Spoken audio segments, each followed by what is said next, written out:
नमस्कार साथियों, जय सिया राम। साथियों, आज एक ऐसे भक्त की कथा सुनेंगे जो बहुत भोले भक्त हैं और वो एक अनाथ, न उनके माता पिता और कोई नहीं थे। सब जन्म के कुछ ही दिनों बाद चल बसे। एक गरीब बालक था जो कि अनाथ था।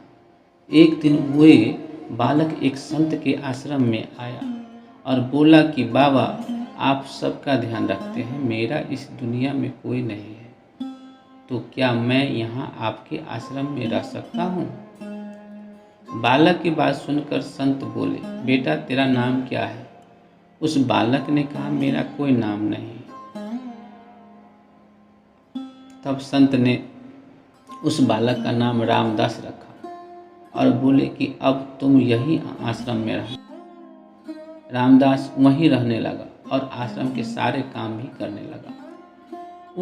उन संत की आयु 80 वर्ष की हो चुकी थी। एक दिन वे अपने शिष्यों से बोला कि मुझे तीर्थ यात्रा पर जाना है, तुम में से कौन कौन मेरे साथ चलेगा और कौन कौन आश्रम में रुकेगा?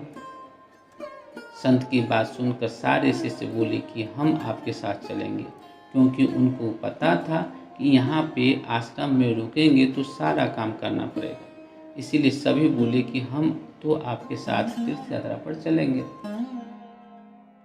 अब संत सोच में पड़ गए कि किसे साथ ले जाएं और किसे नहीं, क्योंकि आश्रम पर किसी को रुकना भी जरूरी था। बालक रामदास संत के पास आया और बोला, बाबा अगर आपको ठीक लगे तो मैं यहीं आश्रम पर रुक जाता हूँ। संत ने कहा, ठीक है, पर तुम्हें काम करना पड़ेगा। आश्रम की साफ सफाई में भले ही कमी रह जाए, पर ठाकुर जी की सेवा में कोई कमी मत रखना। रामदास ने संत से कहा कि बाबा मुझे तो ठाकुर जी की सेवा करनी नहीं आती, आप बता दीजिए कि ठाकुर जी की सेवा कैसी करनी है, फिर मैं कर दूंगा। संत रामदास को अपने साथ मंदिर ले गए। वहां श्री राम जी, सीता जी, लक्ष्मण जी और हनुमान जी थे।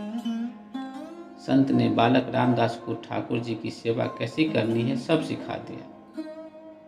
रामदास ने गुरु जी से कहा कि बाबा मेरा इनसे रिश्ता क्या होगा, ये भी बता दो, क्योंकि अगर रिश्ता पता चल जाए तो सेवा करने में आनंद आ जाएगा। उन संत ने बालक रामदास कहा कि तू कहता था ना कि मेरा कोई नहीं है, तो आज से ये राम जी और सीता जी तेरे माता पिता हैं। रामदास ने साथ में खड़े लक्ष्मण जी को देखकर कहा, अच्छा बाबा, और ये पास में जो खड़े हैं वो कौन है? संत ने कहा, ये तेरे चाचा जी हैं, और हनुमान जी के लिए कहा कि ये तेरे बड़े भैया हैं। रामदास सब समझ गया और फिर उनकी सेवा करने लगा। संत शिष्यों के साथ यात्रा पर चले गए। आज सेवा का पहला दिन था। रामदास ने सुबह उठकर स्नान किया, आश्रम की साफ सफाई की और भिक्षा मांग कर लाया और फिर भोजन तैयार किया। फिर भगवान को भोग लगाने के लिए मंदिर आया। रामदास ने श्री राम, सीता, लक्ष्मण और हनुमान जी के आगे एक एक थाली रख दी और बोला, अब पहले आप खाओ फिर मैं खाऊंगा। रामदास को लगा कि सच में भगवान बैठकर खाएंगे, पर बहुत देर हो गई, रोटी तो ऐसी की वैसी थी। तब बालक रामदास ने सोचा, नया नया रिश्ता बना है तो शर्मा रहे होंगे। रामदास ने पर्दा लगा दिया। बाद में खोलकर देखा, तब भी खाना वैसा कि वैसा ही पड़ा था। अब तो रामदास रोने लगा कि मुझसे सेवा में कोई गलती हो गई, इसीलिए खाना नहीं खा रहे हैं, और ये नहीं खाएंगे तो मैं नहीं खाऊंगा और मैं भूखे से मर जाऊंगा। इसीलिए मैं तो पहाड़ से कूदकर ही मर जाऊंगा। रामदास मरने के लिए निकल जाता है। तब भगवान राम जी हनुमान जी को कहते हैं, हनुमान जाओ उस बालक को लेकर आओ और बालक से कहो कि हम खाना खाने के लिए तैयार हैं। हनुमान जी जाते हैं और रामदास कूदने ही वाला होता है। हनुमान जी पीछे से पकड़ लेते हैं और बोलते हैं, हाँ क्या कर रहे हो? रामदास कहता है, आप कौन? हनुमान जी कहते हैं, मैं तेरा भैया, इतनी जल्दी भूल गए? रामदास कहता है, अब आए, इतनी देर से वहाँ बोल रहा था कि खाना खा लो, तब आए नहीं, अब क्यों आ गए? तब हनुमान जी बोले, पिता श्री का आदेश है, अब हम सब साथ बैठकर खाना खाएंगे। फिर राम जी, सीता जी, लक्ष्मण जी, हनुमान जी साक्षात बैठकर भोजन करते हैं। इस तरह रामदास रोज उनकी सेवा करता और भोजन करता। सेवा करते 15 दिन हो गए। एक दिन रामदास ने सोचा, घर में 5 लोग हैं, सारा काम मैं ही अकेला करता हूँ, बाकी लोग तो दिन भर घर में आराम करते हैं। मेरे माँ बाप चाचा भाई तो कोई काम नहीं करते, सारे दिन खाते रहते हैं। मैं ऐसा नहीं चलने दूंगा। रामदास मंदिर जाता है और कहता है, पिताजी कुछ बात करनी है आपसे। राम जी कहते हैं, बोल बेटा, क्या बात है? रामदास कहता है कि घर में मैं सबसे छोटा हूँ और मैं ही सब काम करता हूँ। अब से मैं अकेला काम नहीं करूँगा, आप सबको भी काम करना पड़ेगा। आप तो बस सारा दिन खाते रहते हो और मैं काम करता रहता हूँ। अब से ऐसा नहीं होगा। राम जी कहते हैं, तो फिर बताओ बेटा, हमें क्या काम करना है? रामदास ने कहा, माता जी, सीता जी, माता जी, अब से रसोई आपके हवाले, और चाचा जी आप घर की साफ सफाई करिएगा।